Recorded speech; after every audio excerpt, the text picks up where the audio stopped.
जय जगन्नाथ। आज हम आपको इस वीडियो में बताएंगे साल 2024 में जगन्नाथ रथ यात्रा कब है।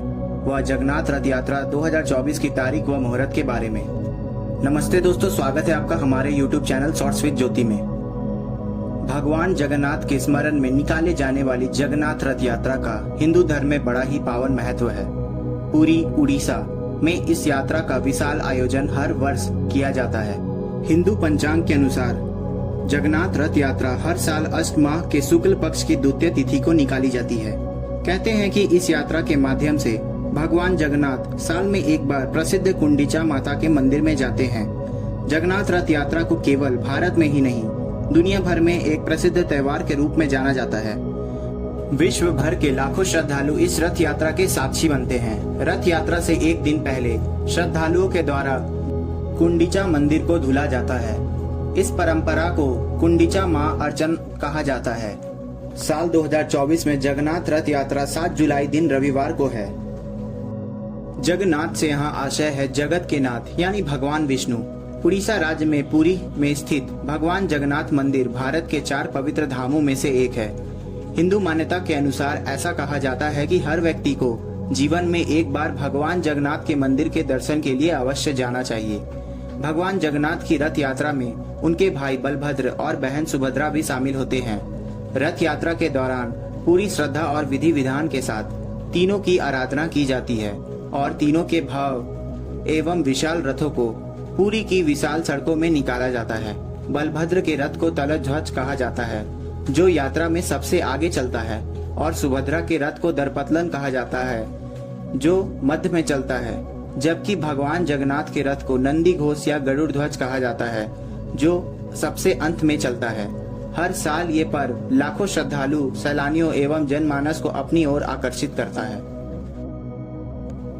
पौराणिक कथा। वैसे तो जगन्नाथ रथ यात्रा के संदर्भ में कई पौराणिक मान्यताएं जुड़ी हुई हैं, जिनमें से एक कथा का वर्णन कुछ इस प्रकार है। एक बार गोपियों ने माता रोहिणी से कान्हा के रासलीला के बारे में जानने का आग्रह किया। उस समय सुभद्रा भी वहां उपस्थित थी। तब माँ रोहिणी ने सुभद्रा के सामने भगवान श्री कृष्ण की गोपियों के साथ रासलीला का बखान करना उचित नहीं समझा। इसलिए उन्होंने सुभद्रा को बाहर भेज दिया और उनसे कहा कि अंदर कोई ना आने पाए, इस बात का ध्यान रखना। इसी दौरान भगवान श्री कृष्ण और बलराम सुभद्रा के पास पधार गए और उनके दाएं बाएं खड़े होकर माँ रोहिणी की बातें सुनने लगे। इस बीच वहाँ देव ऋषि नारद उपस्थित हुए। उन्होंने तीनों भाई बहनों को एक साथ इस रूप में देख लिया। तब नारद जी ने तीनों से उनके दिव्य रूप में दिव्य दर्शन देने का आग्रह किया। फिर तीनों ने नारद की इस मुराद को पूरा किया। आप जगन्नाथपुरी के मंदिर में इन तीनों बलभद्र, सुभद्रा एवं कृष्ण जी के इसी स्वरूप के दर्शन करते हैं। रथ यात्रा के दौरान मनाए जाने वाली परंपराएं। पहाड़ी एक धार्मिक परंपरा है, जिसमें भक्तों के द्वारा बलभद्र, सुभद्रा एवं भगवान श्री कृष्ण को जगन्नाथ मंदिर से कुंडिचा मंदिर तक की रथ यात्रा कराई जाती है।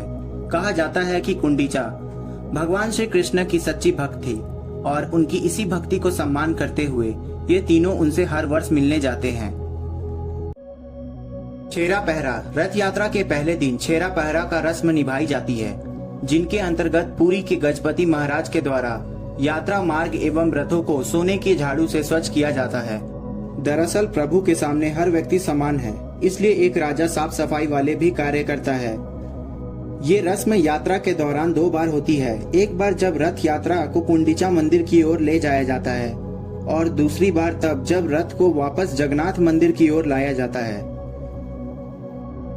जब जगन्नाथ रथ यात्रा कुंडिचा मंदिर में पहुंचती है, तब भगवान जगन्नाथ, सुभद्रा एवं बलभद्र जी को विधि पूर्वक स्नान कराया जाता है और उन्हें पवित्र वस्त्र पहनाए जाते हैं।